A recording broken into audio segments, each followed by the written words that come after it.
Que Dios les bendiga, hermanos amados. Es un gozo compartir otro día del Señor con todos ustedes. Bueno, hoy hemos llegado a un pasaje muy especial de todas las Escrituras. Segunda de Samuel, capítulo 12, no solamente es el relato de cómo un pecado es descubierto, de cómo la maldad de una persona puede ser expuesta de una manera tan fuerte, sino que también es el relato de cómo un hombre es restaurado. Es decir, nos enfocamos especialmente en el hecho de que, no sé, voy a grabar este mensaje.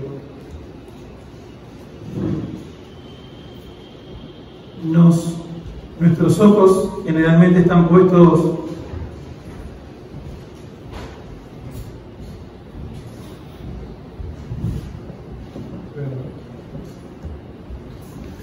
como les decía, en este texto nuestros ojos generalmente están expuestos en el escándalo que significa esto.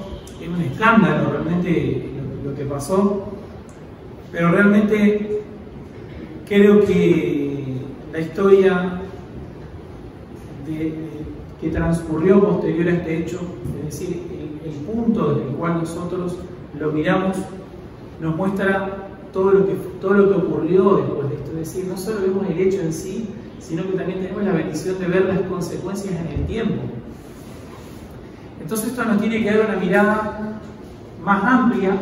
No solo tenemos que centrarnos en el hecho como si fuéramos israelitas del siglo X a.C., sino que también tenemos que pararnos como la iglesia del Dios viviente 3 milenios después de este hecho, ¿sí? Es decir, realmente y objetivamente nosotros estamos 3 milenios después de esta situación, y entonces tenemos que mirar esto como no solo como la historia del pecado, un pecado gravísimo que es descubierto, sino también como la historia de un Dios que restaura a pecadores de este tamaño, a personas que son capaces de hacer semejantes cosas. En el Salmo 32, el versículo 3, él dice: cuando callé, mis huesos se envejecieron, mis huesos en mi gemir todo el día. Y el Salmo 51, versículos 2 y 3 dice: lávame más y más de mi maldad, porque yo reconozco mis rebeliones. Entonces esta historia no solamente nos debe contar los hechos desde afuera, sino que también tenemos la bendición de poder ver el proceso desde adentro también. Al tener los salmos que él escribe, especialmente el 32 y el 51, podemos saber todo lo que fue pasando en el corazón de David antes, durante y posterior a este hecho. Entonces, pienso que este texto nos enseña que Dios confronta el pecado del creyente no para destruirlo, sino para restaurarlo mediante la gracia, mediante la verdad, mediante su palabra. Este texto no debe mostrarnos, no debemos enfocarnos solamente en el pecado, en lo que pasó, en la hipocresía y en el pecado de David, sino también tenemos que mirar, y por sobre todo, la gracia de Dios. Se centra mucho en la cuestión escandalosa, pero también tenemos que pensar que acá del otro lado realmente el principal personaje es Dios, es el Señor. Lo que esta historia quiere mostrar, ya sabemos la gravedad del pecado, la conocemos, pero este texto nos quiere mostrar la magnitud del amor y la misericordia de Dios, ¿sí? Tenemos que también tener en cuenta esa parte del texto, ese aspecto que nos permite el tiempo. Entonces creo que este texto debe ser interpretado desde el punto de vista, básicamente tenemos la llegada de Natán, tenemos la parábola, la confesión, tenemos la disciplina y la restauración, pero todo gira en torno a la gracia del Señor. Es decir, tenemos la confrontación, tenemos disciplina y tenemos restauración. Yo diría que son estos tres puntos importantes. ¿Sí? Es decir, tenemos confrontación, disciplina y restauración. Cuando uno mira este texto, tenés que tener esos tres ejes para interpretarlo correctamente. La primera parte, que es la parte de la confrontación, va del versículo 1 al 7. Desde el 1 al 7 tenemos un principio que no solo se aplica a David en ese tiempo, sino a nosotros hoy. Dios nos confronta para rescatarnos. Desde el 1 al 7, Dios confronta a los cristianos que han caído en pecado, los confronta para rescatarlos. Eso podemos verlo del 1 al 7. El versículo 1 nos muestra mi primer punto dentro de este primer esquema, dentro de esta primera división del texto, que es que Dios persigue al pecador. Dios persigue al pecador. Versículo 1, Jehová envió a Natán, a David. Eso nos muestra que Dios nunca va a desamparar a un hijo suyo que le pertenece. Dios va a mandar a Natán de diferentes maneras. No sabemos cuántas maneras tiene Dios, pero Dios va a mandar a Natán siempre, si se trata de uno de sus hijos. David hacía varios meses que estaba callado, que guardaba silencio de este tema. Él mismo dice en el Salmo 32, del 3 al 4, la experiencia que siente un pecador cuando está reteniendo, está escondiendo algo que hizo, algo especialmente grave, dada su posición, dada su responsabilidad, dada la confianza, dependiendo del lugar en que te toque. Tal vez sos un hijo, tal vez sos un pastor, tal vez sos un jefe, tal vez sos un empleado, tal vez sos una esposa, tal vez sos un esposo, tal vez sos un estudiante. Dependiendo del lugar en el que está, hay cierto nivel de confianza que se te da, hay ciertas responsabilidades que tenés, hay ciertas obligaciones de las que no puedes escapar. Y cuando uno peca gravemente, cuando uno sabe que lo que está haciendo está mal y lo calla, bueno, vamos a ver por qué se calla y vamos a ver que esto es una operación a corazón abierto. Es decir, Dios le da con toda a David, pero realmente lo que tenemos que saber es que Dios está rescatando a David. David está siendo rescatado por Dios. Cuando una persona sufre un accidente gravísimo, pensemos accidentes de tránsito, una persona que se cae de un lugar alto, que queda, generalmente son situaciones traumáticas y hay que hacer cosas extremas, ¿sí? Es decir, cuando vemos una persona que queda atrapado dentro del auto, ¿qué es lo que se hace? Se destruye el auto para salvar la vida de la persona. ¿Se entiende lo que digo? Entonces, en muchos casos, Dios hace eso con nosotros. Dios tiene que, el auto ya lo chocaste, no hay forzar. Estás atrapado dentro del auto chocado.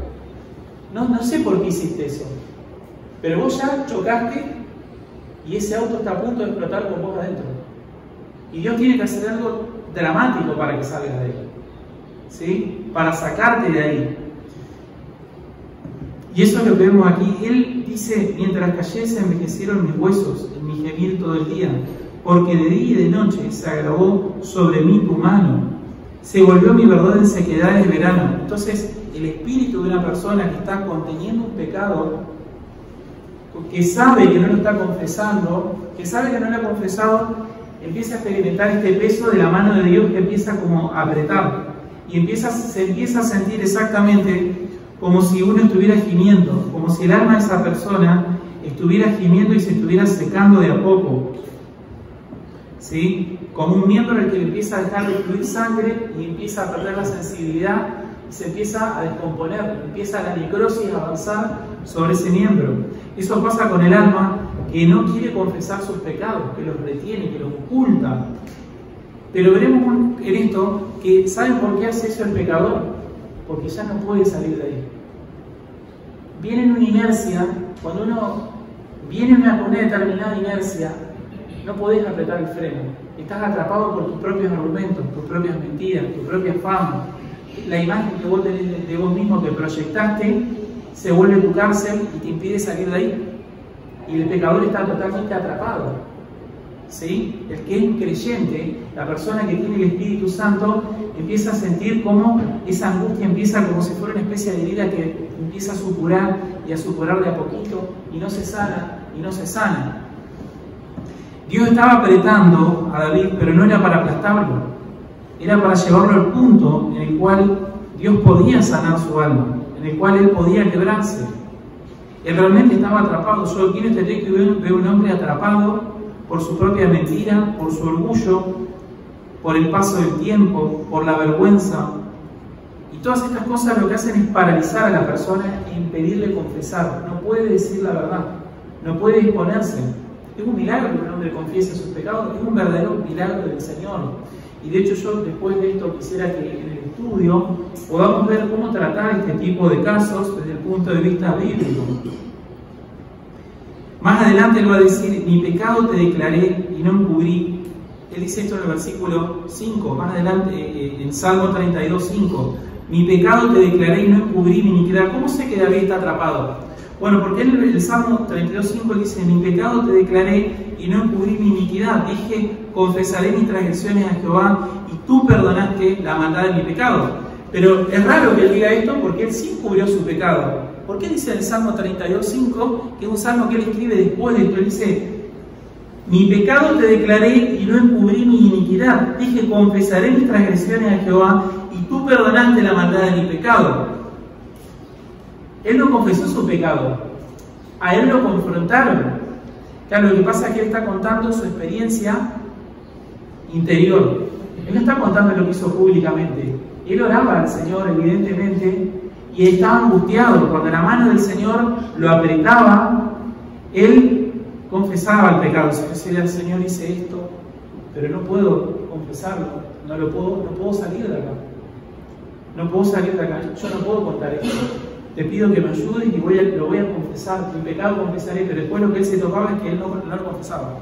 Él salía de ese lugar y él no confesaba sus pecados. Y es lo que ocurre con una persona que está como detenida, efectivamente. Es decir, quiere avanzar porque la culpa lo lleva y la angustia cuando está solo y delante de Dios, pero cuando tiene que llegar ahí no hace nada, se queda paralizado, no puede exponerse. ¿Se entiende lo que quiere decir? Entonces él está expresando lo que le está pasando internamente. Mi pecado te declaré, pero ¿cuándo? Delante de la gente no, a él se lo declaraba, a Dios. Y no encubrí mi iniquidad, pero porque está descubierta delante de Dios. Pero él está atrapado, no puede salir de esa situación. Salmo 32, 5. Y tú perdonaste mi maldad. Entonces el Salmo 32 es una reflexión posterior y David escribe mirando hacia atrás, describiendo lo que le ocurría dentro de su alma mientras él estaba en pecado callando. ¿Sí? En su corazón él decía, en su corazón él dijo, confesaré. Pero nunca pasaba. ¿Por qué? Porque justamente el pecado lo había paralizado por completo. Y eso es lo que hace el pecado. Una pequeña transgresión que lograste encubrir, que nadie más sabe, que solo vos sabés, que es susceptible de ser confesada delante de una persona. Porque, bueno, como dijo muy bien nuestro hermano Mauro hoy, cuando vos tenés un pacto con una persona, cuando vos tenés un pacto con un jefe, con un contrato laboral, cuando vos tenés un pacto con una iglesia, un pacto de membresía, cuando vos tenés un pacto matrimonial, cuando vos tenés diferentes compromisos, vos estás comprometido con Dios y con la persona. Entonces, si yo robé mi trabajo, yo no puedo decir, bueno, voy y devuelvo la plata simplemente. Y hago de cuenta que no pasó nada. No. Vos robaste plata. La única forma de escapar que vos tenés de esa situación, pedirle perdón a Dios, todo perfecto, pero ¿sabes qué pasa? Vos te quedaste con algo que no es tuyo. Vos podés devolver la plata sin que nadie se entere, pero ¿sabes qué pasa? Eso es un pecado. Vos ya pecaste contra Dios y ya pecaste contra la persona. Y Dios lo que hace, veremos más adelante, lo que Dios hace, vos querés sostener eso así, bueno, lo que hace el Señor es quita su gracia. ¿Para qué? Para dejarte. La única manera de tapar esa medida de gracia que Dios quita para que puedas controlar la situación es una mayor medida de tu propio orgullo. Y cuando empezás a ser más orgulloso, empezás a tomar peores decisiones. Se vuelve una pelota imposible de manejar. Empezás a perder el control, obligatoriamente. ¿Por qué? Porque el Señor, en la medida en la que va quitando su gracia, te obliga, por inercia, a que hagas uso de una mayor medida de mentiras, una mayor medida de orgullo, una mayor medida de lo que estás haciendo. Estás tratando de controlarlo porque te dan miedo que se descontrole, pero no te queda otra. Entonces la situación se va yendo de las manos y no podés confesar y no lo podés contar. Entonces la única solución que tenés ahí es confesar lo que hiciste y esperar que las consecuencias vengan. Puede que te diga, ¿sabes qué? Bueno, te agradezco lo que hiciste, de confesarme, pero yo ya te perdí la confianza, así que perdés tu trabajo en este momento. Bueno, puede ser esa la consecuencia. Tendrás que vivir, pero ya liberaste tu alma. ¿Sí? Liberaste tu alma. ¿Cómo confronta Dios? Entonces Dios busca y Dios confronta. Eso lo tenemos del versículo 1 al 4. Y vemos esta historia, la historia de un hombre rico, de una oveja, de un hombre pobre, y vemos justamente toda una situación que genera indignación. Todos los elementos apuntan, asignan de manera oculta a cada persona. El hombre pobre es Urías, el hombre rico es David, la oveja única era Betsabé, las otras ovejas eran todo el harén de mujeres que tenía David. Yo siempre me pregunto, cuando uno mira un profeta, vos te das cuenta de que los profetas son frontales, son tipos duros, son gente que como que no tienen mecha, digamos, son gente no tienen mecha, no son de mecha corta, no tienen mecha. Cuando uno mira un profeta, el profeta aparece y te dice, vos pecaste contra Jehová, y la persona queda contra la pared, digamos, no es que te da, un profeta no da vuelta. O sea, el profeta no tiene curva. Va, dice, vos pecaste contra Jehová y la ira del Señor está contra tu... Y la persona empieza a desesperarse. Pero acá vemos que no pasa esto. Acá vemos que este hombre empieza a contar toda una historia. Uno que lo escucha diría, está dando vueltas. Natán, qué raro que un profeta esté dando tantas vueltas para decir lo que tiene que decir. Si ya sabe, si Jehová lo mandó, ¿para qué toda la historia de la oveja, del hombre rico, del hombre pobre, del que viene a comer? Toda una historia. ¿No? Uno piensa, ¿por qué hace esto? Y bueno, creo que nuevamente esto tiene que ver con la forma en la que Dios está tratando con David. Es decir, de la misma manera que un hombre que choca con su auto, tenés que tener en cuenta a la persona que está sacando, porque el tamaño que tiene, por cómo el auto se destruyó. No, ¿se entiende lo que quiere decir? Cada situación particular merece un trato particular. Tenía el cinturón puesto, no lo tenía. Tenía aire, no lo tenía. Es más grande, más chico. ¿Se entiende? Y si los humanos tienen en cuenta eso, ¿no lo tendrá en cuenta el Señor? ¿No sabe Dios a quién quiere ayudar? Entonces el Señor básicamente lo que está haciendo es aplicándole una trampa de gracia a David. David le hizo una trampa diabólica a Urías, Dios le está haciendo una trampa de gracia a David. Porque si Natán viene y confronta a David directamente, pecaste contra Jehová, probablemente se podría haber salido lo peor de David. Porque no se olvide que David venía mintiendo, venía haciendo cosas terribles. Es decir, David venía sin temor de Jehová. Entonces, si él lo confronta directamente, probablemente se podría haber encontrado contra David el político, contra David el rey, contra David el general de su ejército. Pero Dios quería tratar con David el pecador.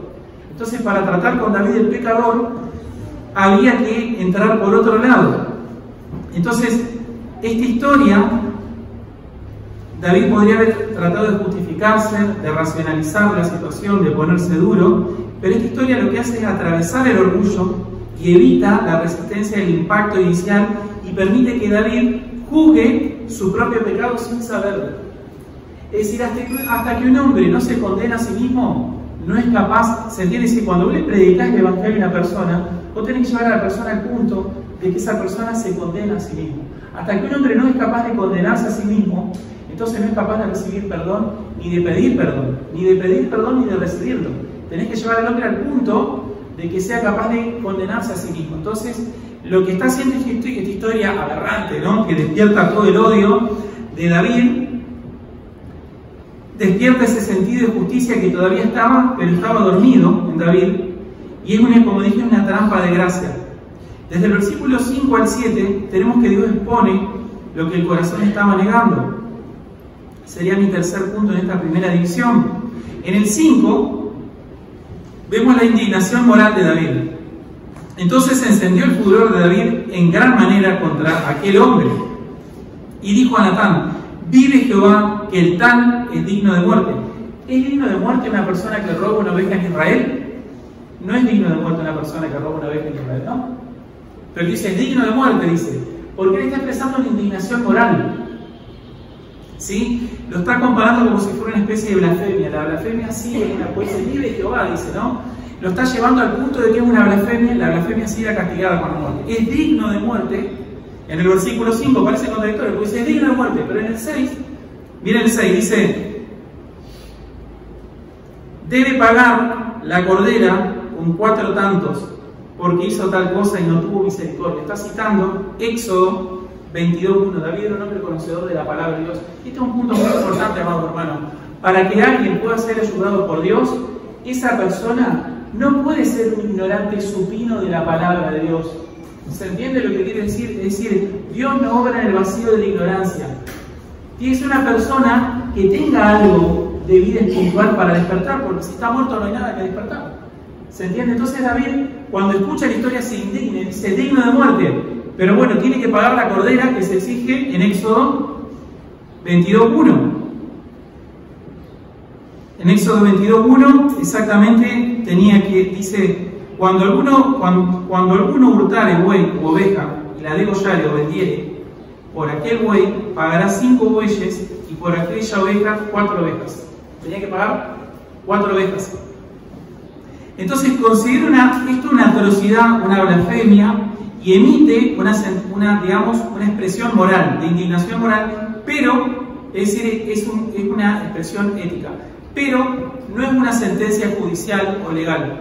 Legal o judicialmente lo que se aplica es Éxodo 22:1. Si robaste una cordera, tenés que pagar con 4. Ahora es tremendo, porque David va a pagar con 4 ovejas. David sí va a pagar. Es esta sentencia moral de David, que él está diciendo: el que hizo esto va a tener que pagar, restituir con 4 ovejas. Él lo va a terminar pagando con sus 4 hijos, ¿sí? Es decir, David va a pagar esto que hizo con 4 hijos. El primero va a ser ahora, dentro de poquito, en 2 Samuel 12, 14 al 18, Dios va a matar al bebé. En 2 Samuel 13, del 28 al 29, va a morir Amnón. En 2 Samuel 18, del 14 al 15, va a morir Absalón. Y en 1 Reyes 2, del 24 al 25, va a morir Adonías. Es decir, esto fue muy fuerte para David. Esta sentencia que él estaba dando contra ese hombre era la sentencia que él iba a tener que pagar delante de Dios. ¿Sí? Esos 4 corderos iban a ser los 4 hijos de él. Entonces David aplica una restitución cuádruple, pero Dios permite que esa restitución cuádruple se cumpla en su propia familia. Y acá nos enseña algo muy triste, que es que Dios perdona al pecador, pero Él no va a quitar las consecuencias de lo que hiciste. Dios te va a perdonar, y lo va a hacer, no tengas duda, pero Él no va a quitar las consecuencias de lo que hiciste. Lo que hiciste lo vas a tener que pagar. Lo que hemos hecho lo vamos a tener que pagar. Él no va a quitar las consecuencias de las cosas, de los pecados. El pecado te va a alcanzar. Eso ténganlo seguro, amados hermanos. El creyente debe huir del pecado, porque el pecado, cuando no lo hagas, te va a alcanzar. Eso es así. En el versículo 7, Natán apunta el espejo y se lo pone a David. Y le dice, dijo Natán a David: tú eres aquel hombre. Así ha dicho Jehová. Y ahí se pone el modo profeta, digamos, ¿no? Ahí se pone el modo profeta. Tú eres aquel hombre. Imagina el impacto de David al escuchar que él era.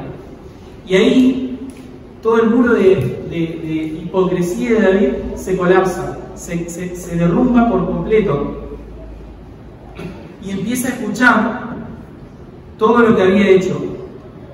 Pero realmente esto es una libertad que está recibiendo de parte del Señor. Es duro recibir esto.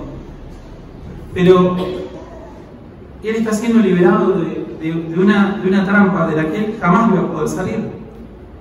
Esta represa que se derrumbó contenía culpa, ansiedad, vergüenza, y ahora estaba rota delante de sus ojos, porque el profeta es una persona pública. Que un profeta te reproche públicamente a un rey, eso ya no es más un acto privado. Ya deja de ser una situación entre vos y yo. Con un profeta no se negocia. Vos podés negociar con el general de tu ejército, vos podés, pero o sea, con un profeta del Señor no se negocia, porque con Dios no se negocia. ¿Sí? Con un profeta del Señor no se negocia nada, porque con Dios no hay nada que negociar. Entonces esto nos muestra que Dios, para liberar a una persona, primero tiene que confrontarla, primero tiene que ponerla en el espejo de su culpabilidad. Y de esa manera la vergüenza se rompe, la ansiedad, la culpa, dejan de estar contenidas en esa represa de mentira y de hipocresía. Entonces, esto es un acto de gracia de parte de Dios, el hecho de confrontarlo. Y Dios puede usar sermones como este, puede usar una conversación con la esposa, Dios puede usar una lectura bíblica, puede usar una oración, puede usar la consejería bíblica con un discipulador o con un pastor para romper nuestro silencio que es destructivo, ¿sí? Dios utiliza diferentes medios para que podamos ser quitados de ese lugar en el cual estamos atrapados, en esa cárcel de ocultamiento, de mentira, en la cual nuestra alma se está secando y nuestro espíritu está gimiendo por causa de nuestro pecado no arrepentido. Ahora vemos el punto 2, que es: Dios quita la máscara, pero sana la raíz del pecado. Dios no solo confronta al pecador, Dios no solo va a confrontar, no solo expone al pecador, no solo lo confronta,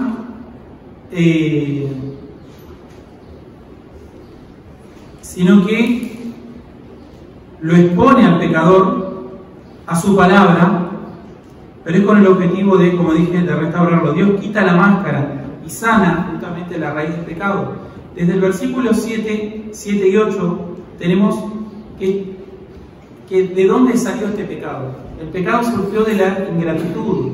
¿Cómo empieza todo pecado en la vida de un creyente? Estamos hablando de que David no es un impío, no es un hijo de Satanás como Saúl. David es un creyente verdadero, es otra cosa diferente. ¿Cómo surge? Bueno, en general surge de la misma manera, surge por un espíritu descontento. Desde el versículo 7b, la mitad del versículo 7 al 8, vemos que lo que Dios empieza a reprocharle. Tú eres aquel hombre, y le empieza a decir: así ha dicho Jehová Dios de Israel, yo te ungí por rey sobre Israel, y te liberé de la mano de Saúl. Te di la casa de tu Señor, y las mujeres de tu Señor en tu seno. Además te di la casa de Israel y de Judá, y por si fuera poco, te habría añadido mucho más.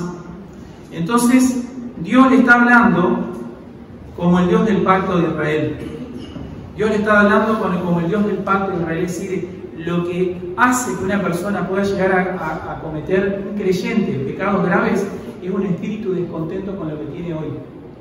¿Sí? Es decir, no hay suficiente. Recuerden esto, amados hermanos, recuerden esto: las situaciones externas lo único que hacen es sacar lo que el corazón ya tiene adentro.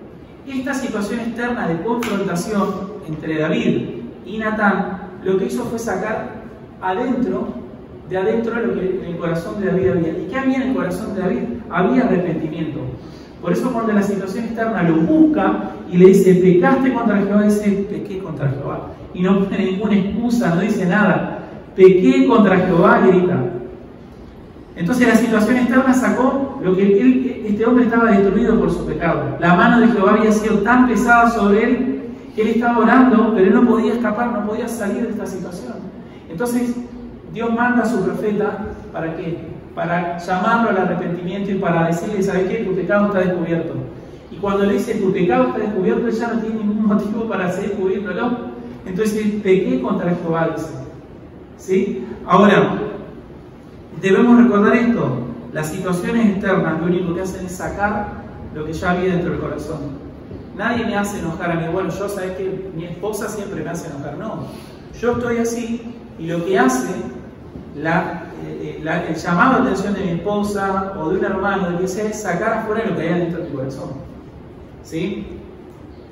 Entonces debemos recordar esto, amados hermanos: el descontento nunca tiene que ver con las situaciones externas. El descontento contra Dios no tiene que ver con la situación económica, no tiene que ver con la salud, no tiene que ver con la prosperidad, no tiene que ver con la fama, no tiene que ver con las cosas que la gente piense de mí. El descontento es un estado de pecado independiente de las situaciones externas. Lo único que hacen las situaciones externas es darte una buena excusa. ¿Sabes lo que pasa? Mirá cómo te están tratando. No te tendría que tratar de esta manera. Mirá cómo te están pagando. Mirá y uno empieza a decir, claro, tiene razón, es cierto, y uno empieza a convencerse, ¿no? Amados, recuerden esto, Dios no nos debe absolutamente nada, Dios no me debe salud, no me debe hijos, no me debe esposa, Dios no me debe trabajo, Dios no me debe nada. Lo único que sí me dice, bueno, ¿qué debería hacer Dios? Si vamos al deber de Dios, me debería mandar al infierno. Eso sí debería hacerlo. Si Él quisiera mandar a cualquiera de ustedes o a mí al infierno, que tiene todo el derecho a hacerlo, no habría nadie que pueda decir, no, está siendo injusto. No. Vos sabés que no está siendo injusto. Dios no me debe nada a mí, ni les debe nada a nadie. ¿Sí? No les debe nada a nadie. Cualquier otra idea que provenga del mundo de Satanás es falsa, es absolutamente falsa. Pretende ese tipo de ideas tu destrucción absoluta. Y lo peor que puedes hacer es creerle y empezar a tomar decisiones en base a eso. ¿Sí? Entonces no hay suficiente que Dios te pueda dar para que vos estés contento cuando en tu corazón y en tu espíritu estás descontento con Dios. No hay nada que Dios te pueda dar. Amados, yo lo he visto muchas veces, muchísimas veces. En la persona que más lo he visto es en mi propia vida. Si yo tuviera que decir, bueno, ¿en quién es la peor persona que yo he visto en esto? Porque yo lo conozco, porque a mí no me pueden mentir, soy yo mismo. Yo soy la persona que mejor sé cómo se pone descontento inmediatamente. Pero también veo la gracia y misericordia de que Dios me ha recordado constantemente su palabra. Pero he visto muchas personas a lo largo de los años, personas que me dicen, ¿sabes lo que pasa? Mi situación laboral me complica comprometerme más con el Señor. Mi situación familiar me complica comprometerme más con Cristo. Mi situación, y de pronto empecé a ver que la situación familiar que tenía esa persona, de pronto el Señor se la resuelve. Todas esas excusas que esa persona ponía, no, lo que pasa es que tengo que cuidar a mi abuela. Lo que pasa es que tengo a mis padres también. Tengo que cuidar a mi abuela y a mis padres. Y la abuela se muere y los padres se van. Y la persona que ahora tiene que hacerse cargo de su vida, ¿y qué hace? Se vuelve, dice, no, pero bueno, lo que pasa es que mi situación laboral es muy complicada, porque yo, por mi trabajo, ¿y qué hace el Señor? Le permite un trabajo excelente, buenísimo, de 6 de la mañana a 2 de la tarde, de lunes a viernes, no tiene problema. ¿Qué hace? Se congrega menos, se vuelve más hijo del infierno. Es decir, mientras menos excusa tiene, más hijo del infierno se empieza a poner. Hasta que llegamos a nuestra última charla y le digo, ¿vos te das cuenta que no tenés ninguna excusa? Y me termina diciendo, bueno, ¿sabes lo que pasa? Es que un pacto se hace, pero un pacto se rompe, me dice. Le digo, ¿vos estás violando tu pacto de la iglesia? Me dice, bueno, ¿sabes lo que pasa? Un pacto se hace, pero un pacto se rompe. Obviamente que después, por supuesto, y así como esa persona, muchas otras personas he visto. Entonces hay que tener mucho cuidado con poner el problema afuera. No, es porque me pasa. No te pasa eso. No te pasa eso. Vos tenés que contentarte cualquiera sea tu situación. Cualquiera sea tu situación. Es muy peligroso eso, amados hermanos, porque es una excusa muy buena. Convence muy fácilmente al alma, pero es absolutamente falsa, de toda falsedad. David es confrontado y dice, sin ninguna duda, sin ningún titubeo, pequé contra Jehová, dice. Versículo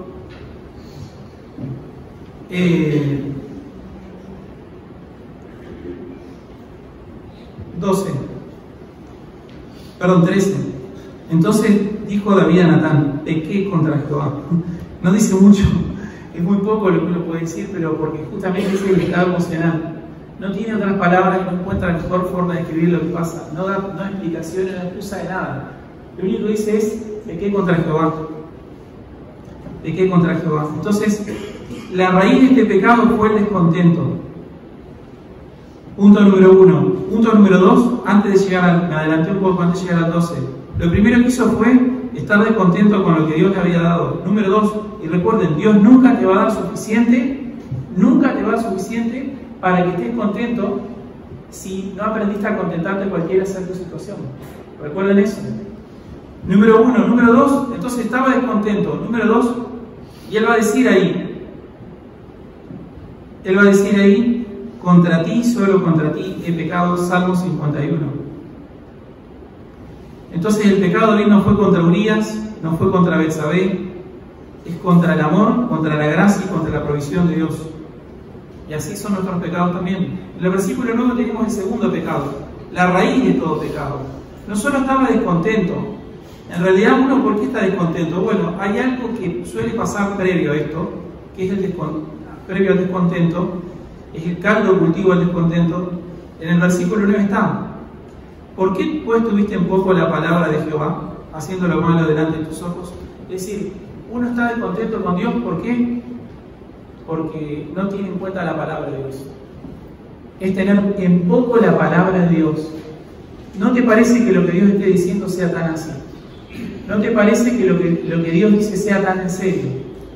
¿No te parece, no querés tomar la palabra de Dios como exactamente es? Y eso justamente, si el Señor dice, en este mundo tendré aflicción, y tenés aflicción, y te angustiaste, te entristecés, y decís no puede ser, o estás teniendo un poco la palabra del Señor. Si el Señor dice que Él nunca nos va a desamparar, pero vos te sentís desamparado continuamente, estás teniendo un poco la palabra del Señor. Entonces, espíritu descontento, corazón que no tiene en cuenta la palabra de Dios. Entonces, bueno, se viene la disciplina del Señor, versículo 10 y 12, Dios le da la medicina exacta. ¿Qué pasa cuando una persona tiene en poco la palabra de Dios? ¿Y qué pasa cuando una persona está descontenta? Bueno, la única forma de sacar a esa persona de ese lugar, porque si Dios te advierte y no pasa nada, si Dios te dice, no, pero vos tuviste en poco mi palabra, ¿sabes qué pasa? Bueno, vos estás descontento, y vos decís, sí, tenés razón, ¿sabes? Que te vas a estar quitando tu casa, vas a volver a hacerlo. Pero Dios no está interesado en que te vuelvas a meter en otro auto y a ver si te matás otra vez. No está interesado en eso. Entonces lo que Él va a hacer, como justamente un tumor cancerígeno, lo que tiene que hacer Dios es cortar el problema. Y Dios va a cortar. Cuando Dios corta, suele ser muy fuerte. Versículos 10 y 12, vemos una gran disciplina. Te dice, por lo cual ahora no se apartará jamás de tu casa de espada, por cuanto me menospreciaste. Es decir, miren esto, ¿quién es el primer ofendido? ¿Es Urías? ¿Es Betsabé? No. La primera persona que es ofendida cuando yo peco contra mi hermano no es Urías, no es Betsabé, no es mi esposa, no es mi hermano de la iglesia, es el Señor Dios Todopoderoso, cuya imagen está impresa en ellos. Es decir, cuando vos pecás contra una persona, el principal ofendido, agraviado, atacado en lo que hiciste, realmente es Dios. A vos no te parece que sea Dios, pero te digo que es Dios. A vos te da la sensación de que no, yo no pequé contra el Señor, no. Pecaste en primer lugar contra Dios y después contra la persona que tenías enfrente. Espiritualmente hablando, eso es así. Por más de que vos no lo quieras reconocer, Dios nos dice que eso es así. Por eso se pone Él en primer lugar, dice, me menospreciaste, le dice. Por cuanto me menospreciaste, y en segundo lugar, tomaste a la mujer de Urías de Eteo para que fuese tu mujer. Porque si no hubieras menospreciado a Dios, nunca hubieras hecho eso. ¿Se entiende? Si vos primero no menospreciaste a Dios, jamás hubieras hecho lo que hiciste. Primero, necesaria y obligatoriamente y lógicamente, tuviste que menospreciar al Señor y después hacer lo que hiciste. Y así funcionan todos los pecados. Ese es el orden del pecado. Entonces viene la disciplina. Así ha dicho Jehová, he aquí, haré levantar el mal sobre tu misma casa. La disciplina consiste en tres cosas. Esas tres cosas con las cuales Dios lo va a disciplinar tienen por objetivo atacar las causas de la enfermedad que a David lo hacen hacer lo que hace. ¿Sí? Tiene por objetivo atacar las causas de la enfermedad. Dios no te va a dar una disciplina, no te va a dar una medicina que no te sirva para nada. Recuerden que la palabra de Dios nos dice que Dios no nos corrige como nuestros padres nos corregían, como a ellos les parecía. Dios nos corrige en aquellas cosas para las cuales realmente necesitamos ser corregidos. Entonces la disciplina de Dios va a consistir en tres cosas. Así ha hecho, he aquí, yo haré levantar el mal sobre ti de tu misma casa. Esa es la primera disciplina. Yo levantaré el mal sobre ti de tu misma casa. Y esto va a ser así. Efectivamente, Amnón más adelante va a abusar sexualmente de una hija de David. Uno de los hijos va a abusar sexualmente de una especie de medio hermana. El otro medio hermano va a matar a este hermano. Este hermano que mató, después va a levantar Absalón va a levantar una conspiración contra David y va a terminar muerto, tercer hijo de David que muere. Y finalmente otro hijo más adelante que se llama Adonías va a levantar otra conspiración para tratar de poner al padre. Entonces, lo primero va a ser levantar el mal de su misma casa. Número 1. Número 2, alguien va a tomar públicamente a las mujeres de David. Dice, y tomaré tus mujeres delante de tus ojos y las daré a tu prójimo, el cual yacerá con tus mujeres a la vista del sol. Entonces, cuando una persona, el ídolo de David era la inmoralidad sexual, digamos, eso era lo que a él lo motivaba, y eso es lo que generalmente tiene que destruir David, digamos. Es decir, con ese ídolo con el que vos te gusta ser infiel al Señor, con ese mismo ídolo Dios te tiene que castigar, y te va a castigar. Es susceptible de castigarte con eso mismo. Y esto va a ocurrir esto va a ocurrir en la rebelión de Absalón. Las mujeres de David van a pasar a ser mujeres de Absalón. El tercero está en el versículo 12. Porque tú lo hiciste en secreto, mas yo haré esto delante de todo Israel y a pleno sol. Es decir, va a levantar el mal de la casa a través de los hijos impíos. Número 2, va a hacer que tomen en esa rebelión públicamente de las mujeres que él amaba. Y número 3, va a ser expuesto. Todo eso que se hizo en secreto, todo este plan en secreto va a ser expuesto públicamente. Entonces la disciplina en este caso va a ser la exposición pública que David tenía. Entonces David había intentado ocultar este pecado a través de mentiras, de engaño, manipulación y asesinato. Cuando una persona hace tantas cosas, tantas salvajadas, ya no puede volver atrás. Ya moralmente, ya sos un paciente, digamos, que viene con esa gente que se empieza con la droga, digamos, y que después te va contando, viste, llevo 2 años, 3 meses, 5 días y 6 horas sin probar, dicen, bueno, se vuelve, digamos, un ser peligroso con la droga, no le podés acercar droga. Bueno, lo mismo pasa con una persona llega a este extremo, ya Dios va a tener que tratar con tu alma de tal manera la cual no solo corrija ese pecado, sino que también lo va a prevenir de todas las maneras posibles. Entonces lo disciplina para desintoxicarlo de toda esa basura que le había hecho. Lo que cubriste con oscuridad, yo lo voy a sacar a la luz, es lo que el Señor le dice. Entonces ahora David me diría, bueno, Dios está destruyendo la vida de David. No, Dios está destruyendo la doble vida de David. Dios está destruyendo la doble vida. ¿Le está destruyendo la vida de David? No, Dios lo que está haciendo es destruirle la doble vida que David tenía. David es lo que vemos, ¿se entiende lo que? Entonces lo que hace Dios es destruirle esa doble vida y hacerlo coincidir para que efectivamente se aparte del mal. Ella no puede seguir practicando más el mal en secreto. Entonces Dios le destruye realmente su doble vida. En el versículo 13, este sería mi cuarto punto en esta segunda división. En el versículo 13 vemos un arrepentimiento genuino, una puerta de perdón que se abre inmediatamente. Esto nos enseña también cómo debemos tratar con el pecado. Versículo 13, dijo David a Natán, pequé contra Jehová. Y Natán dijo a David, también ahora Jehová ha remitido tu pecado, no morirás. Era digno de muerte que lo quiso, sí, pero Dios le perdona la vida, Dios le perdona la vida, y vemos que justamente el perdón viene muy rápido. El perdón viene muy rápido, amados hermanos. Satanás se aprovecha cuando nosotros interpretamos mal las cosas. Es decir, frente a un pecado, cuando hay una persona, no es lo mismo tratar con una persona que se está confesando que tratar con una persona que es encontrada, que es expuesta. ¿Sí? Son dos cosas diferentes. Una persona que llega al punto de decir, ¿sabes qué? Hice esto, lo otro, de la persona que uno la encuentra. Y la Biblia nos enseña que si alguno fuere sorprendido, es decir, trata con el peor, con la que es encontrada. Dice, si alguno fuere sorprendido en algún pecado, vosotros que son espirituales, restauradle. ¿Eso qué significa? El trato con el que hay que tratar, incluso cuando una persona es sorprendida en un pecado. Si es que la persona se reconoce pecadora, aún nosotros no debemos hacer todo lo posible para que la persona se arrepienta. ¿Se entiende lo que quiero decir? Estaría mal que una persona mire a un pastor, por ejemplo, y diga, si yo le llego a contar esto a Joaquín, Joaquín se va a poner como loco, se va a enojar gravísimamente. Yo ella, lo que estoy haciendo es, eso revela una falta de carácter mía. ¿Por qué? Porque obviamente no podemos separar el pecador del pecado. El pecador peca, y no hay que separar una cosa de la otra. Pero no puede ser que la actitud del pastor o la actitud del hermano en Cristo sea tan notoriamente iracunda, sea tan notoriamente celosa a tal punto de que es un impedimento para que le puedas confesar un pecado.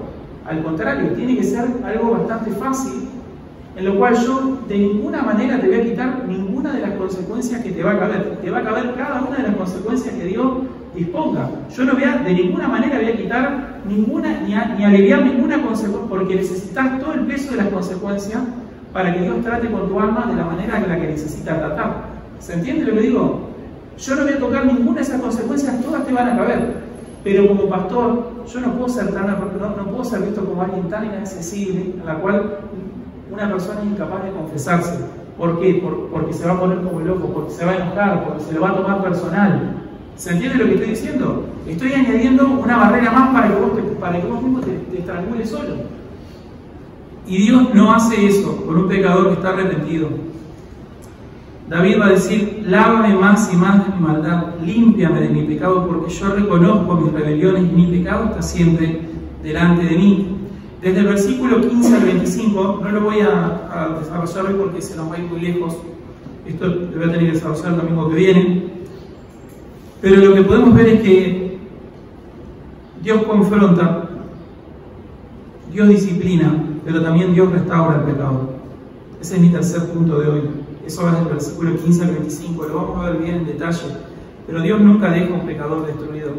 Dios siempre va a restaurar al pecador. Dios va a juntar esos pedazos de lo que el pecador destruyó. No fue Dios el que lo destruyó, fue el pecador el que destruyó eso.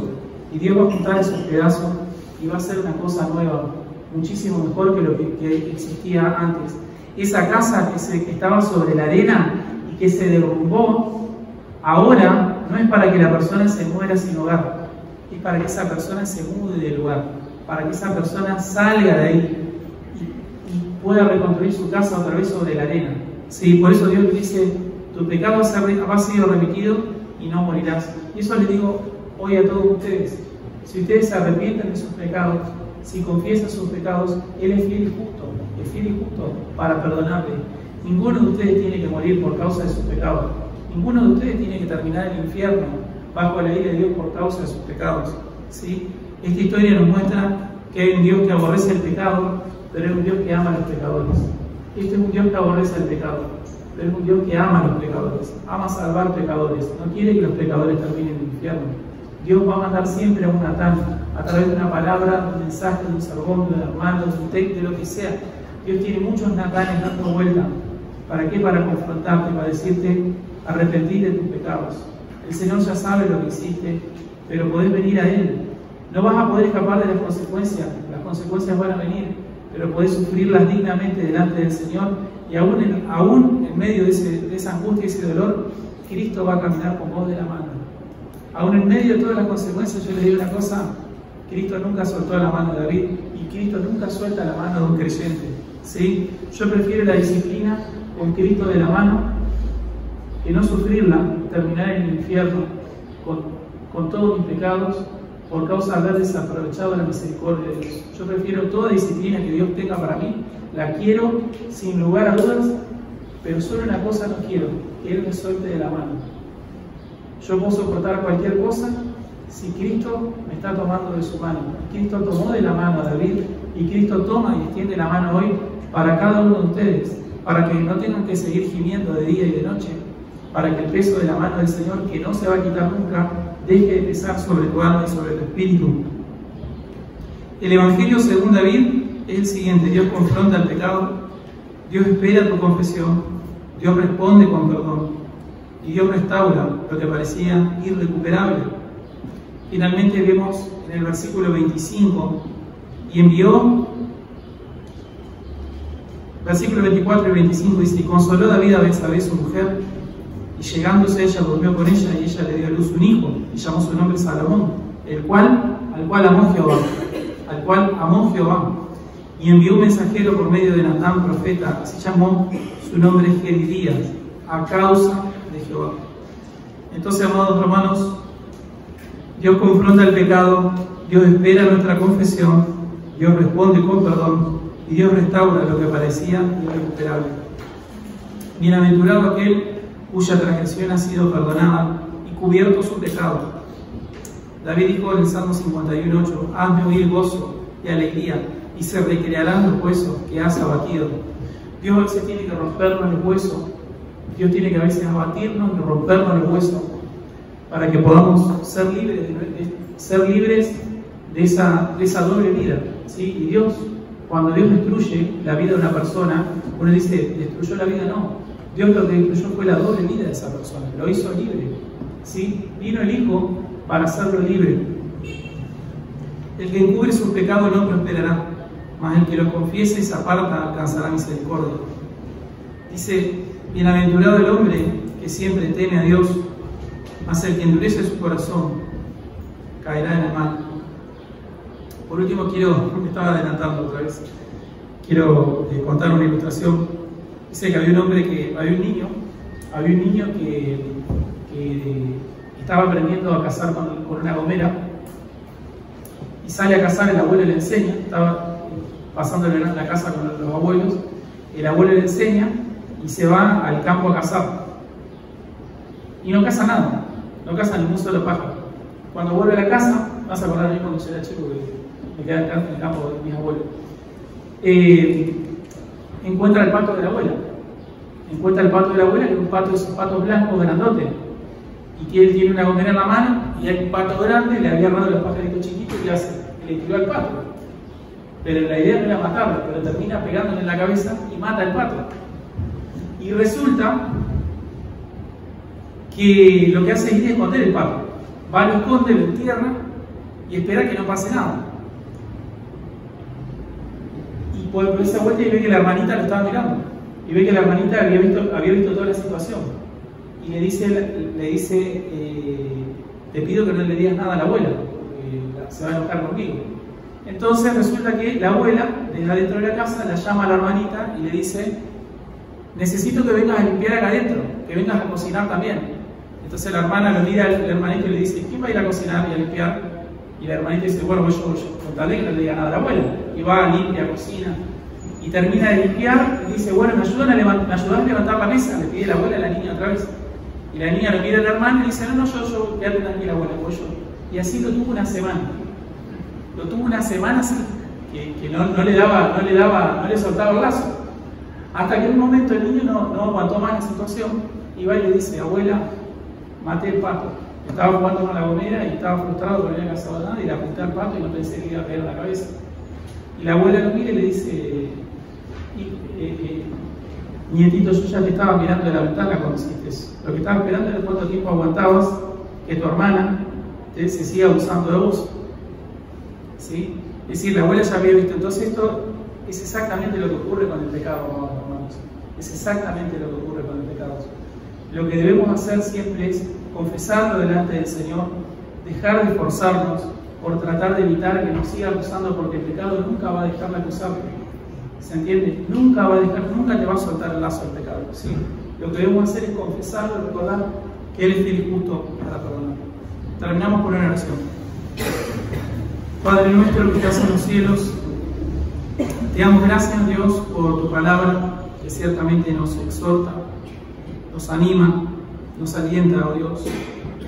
Que realmente tu palabra me ha alentado, Señor, me ha exhortado. Y te ruego que pueda ser así en el corazón de todos los que oyen, recordando que el pecado tiene consecuencias, pero que también tú perdonas, Señor, la peor consecuencia de todas, que es la muerte eterna. Tú has provisto una solución y una salida para la peor de todas las consecuencias del pecado. Por lo tanto, ninguna consecuencia inferior debería ser tan fuerte para que no podamos confesarlo, para que prefiramos ir al infierno. Solo un malvado y un maldito, con razón, prefiere al infierno. Ayúdanos, Señor, y te damos gracias por tu palabra. En el nombre de Jesús. Amén.